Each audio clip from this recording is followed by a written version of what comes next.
Hassan Piker just got banned for spreading hate on the internet. Britney Spears is denying recent reports, and the internet is furious at TMZ. Politicians and their families are being targeted by former candidates at their homes now. AI art lawsuits are getting huge. We've got all of that and more on today's brand new Philip DeFranco show, so buckle up, hit that like button, otherwise I will punch you in the throat, and let's just jump into it. Hassan Piker just got banned, and I say good. Not really, but please send that clip to him out of context. That dirty lefty commie capitalist getting banned on TikTok. With honestly the most amazing thing about this situation being about what specific content got him banned. Because whether you agree or disagree with Hassan's politics, like at different times in his career, he has said some wild shit. But apparently what got him banned is he was talking about how Black Lives Matter on MLK Day. So the alleged video in question is the fucking most TikTok thing I've ever seen. For the 0.0 second attention span, you have an ASMR video with some Subway surfers, and then Hassan watching and reacting a video where people are talking about whether they believe Black Lives Matter or all lives matter. And you see a black woman saying she supports Black Lives Matter, or a white man says all lives matter. And so Hassan talks about the division between the two sides of the aisle here. The extreme in that situation is one side saying correctly that, black people are disproportionately targeted by the criminal justice system and sometimes even killed as a consequence of that disproportionate targeting and systemic racism. The other side is denying that reality. With Hassan's editor also reposting that TikTok on Twitter, to which Hassan ended up responding, "Every time a TikTok of mine goes viral, I get mass reported and permanently banned. Nice system, TikTok." With that tweet including what appears to be a message from TikTok saying that his account has been permanently banned over repeated community guidelines violations. With Hassan saying, "I hope someone at TikTok support can explain to me why my account along with my editor was banned at the same time. We routinely have to deal with mass reports from the right, and now they're even going after fan accounts." And for a second, it seemed like Hassan was in luck, with TikTok support seeing those tweets, responding, saying, "Hey, give us a DM and we'll look into this. Problem solved." Right? No, because Hassan later posted a screenshot of his DM exchange with TikTok, and that account saying that after speaking directly with our suspension team, the ban will stay due to hateful behavior. "We apologize, we cannot give you better news." With Hassan saying, "LOL, TikTok did not ban me for a BLM post and claim it's hateful misconduct. No way." Now with all that said, before you go, "Hey, this is evidence that TikTok is trying to take down big leftists," my counter to that is no. Now I do believe that people in certain groups do weaponize the reporting system on TikTok. That is insanely rampant. And that is a problem they're gonna have to learn to fix. But rather, what I'm saying is I just don't think that there is intent behind what the people at TikTok are doing. Because in my experience, and I've been doing this for 15 years, I don't know if I've ever seen a more Wild West, no one knows what the fuck is going on company like TikTok before. I got 1 billion views on TikTok last year, with a B, and I don't even have a low-level contact at that company. And in my experience, unless you have an account that has millions of followers and you have their check mark, like you could just be gone tomorrow. And even for those with massive audiences and with check marks, it's not gonna not happen. It just decreases the likelihood or number of times something like this is going to happen. Hell, a thing that's happening with me right now, one of my secondary TikTok accounts might actually get shut down this week because they think I'm impersonating me. Like they got me actively rooting for YouTube Shorts success. But also, last second update and fantastic news for Hassan, his account has actually just now been reinstated. So let this be your lesson. TikTok will get it right if you also have a massive audience off platform that you can then complain to, and those posts go viral and there's a lot of attention, and then people start messaging TikTok. You know, something super accessible and realistic for most creators. And then some people have been saying it for the last 15 years. Leave Britney alone! And today we've got people shouting that once again. And this because of an alleged incident Britney Spears had at a restaurant in Woodland Hills, California. Reportedly, she was eating at a restaurant with her husband, Sam Asghari, and people there apparently were quick to start taking photos of her. With TMZ reporting that eyewitnesses say Britney became manic, yelling and talking gibberish. Not another language, just unrecognizable speech. With the outlet claiming that Sam ended up storming out, Britney leaving not too long after. TMZ also getting video of her there, which has been circulating all around. But for what it's worth, the music in the restaurant is very, very loud. It's hard to hear what she's actually saying. But so you can try and understand the situation yourself. Here's a video that TMZ claims is a manic episode.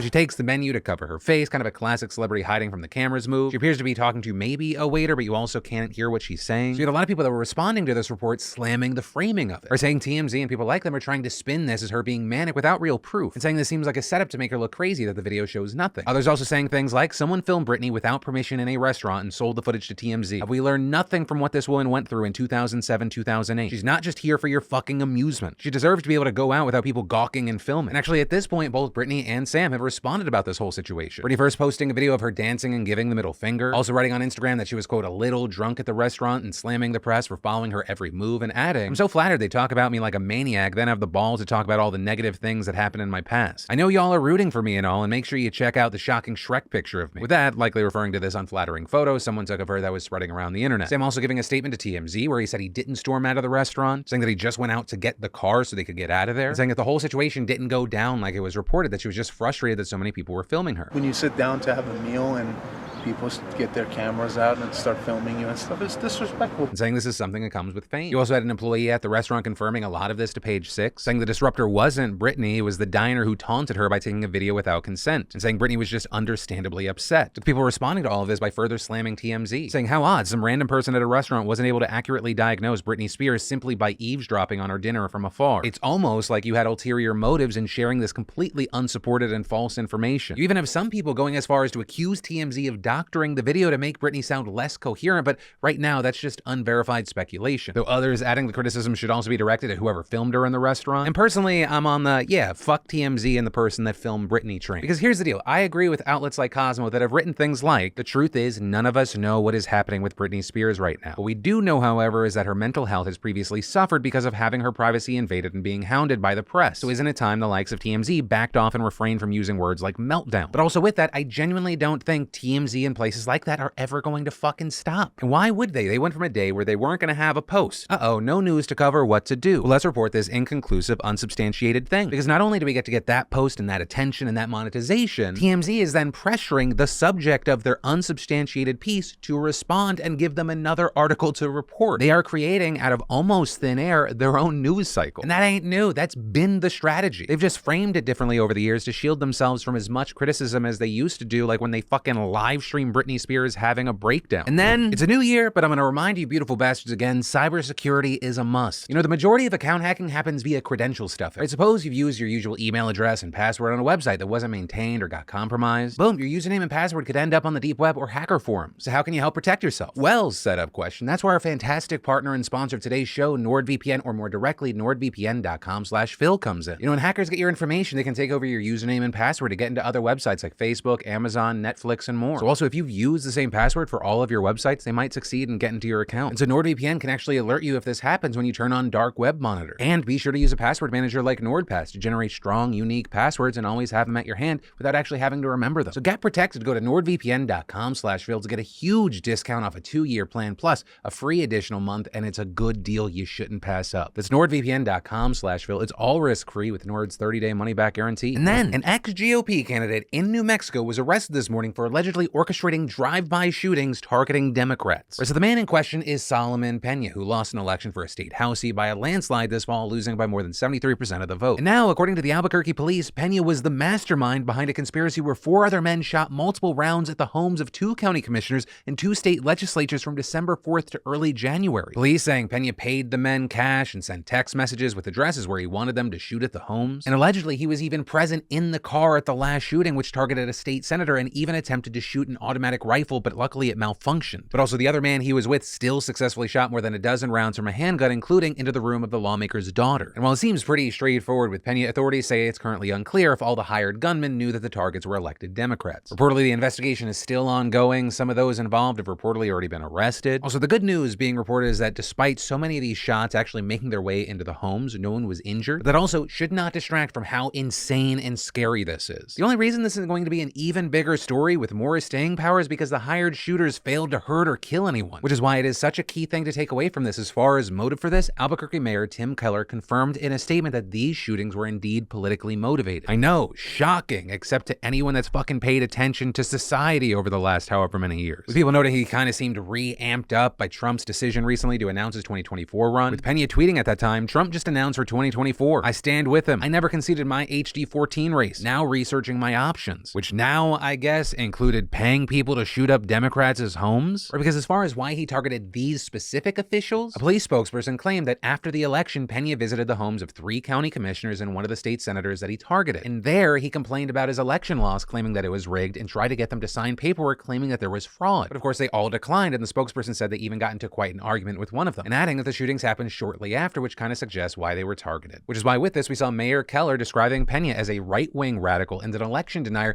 who did the worst imaginable thing you can do when you have a political disagreement: turn that into violence, and adding, this type of radicalism is a threat to our nation, and it has made its way to our doorstep. And one of the final key things here is, as the New York Times explains, Mr. Pena's arrest comes amid a recent increase in threats and attacks against elected officials from both parties, and is yet another illustration of the danger that elected officials in the United States face as violent political speech increasingly crosses the line into in-person confrontation. And it's not like this is out of nowhere. People have such short-term memories. It wasn't that long ago where someone attacked Nancy Pelosi's husband, even though people tried to turn that into like some lover's quarrel, random conspiracy bullshit. And it's all just so fucking disheartening and scary that people don't see people as people. That has become all teams. Like, you should be able to be like, what happened with Pelosi and what happened in this recent shooting and what happened with Steve Scalise, 5+ years ago. All of that is fucking wrong. We shouldn't minimize or dismiss the violent actions and rhetoric that we're seeing. And then the robot revolution is here. The robots are rising up, and human beings have responded the way they always do: lawsuits. And specifically, when I say the robots, I mean AI tools and companies. We're seeing all sorts of lawsuits pop up. You've got instances like 3 artists suing Midjourney, Stability AI, and DeviantArt. This over their use of Stable Diffusion, which is an AI art generating tool. And how easily one of the biggest lawsuits right now is that Getty Images is suing Stability AI, who are, and this is a very key thing, the creators of the Stable Diffusion AI art tool, with Getty Images suing them in a London court for allegedly using Getty Images products without a license. Which you might ask, well, how do they know they're doing that? Well, it doesn't help that it actually recreates the Getty Images trademark. Although the real likely reason is because Stability Diffusion's data training set is open source, meaning that people can actually see that it relied on Getty Images. With Getty Images claiming in a press statement that the company unlawfully copied and processed millions of images protected by copyright to train its program. With Getty CEO going on to say that the issue at hand is Stability AI's use of intellectual property of others, absent permission or consideration,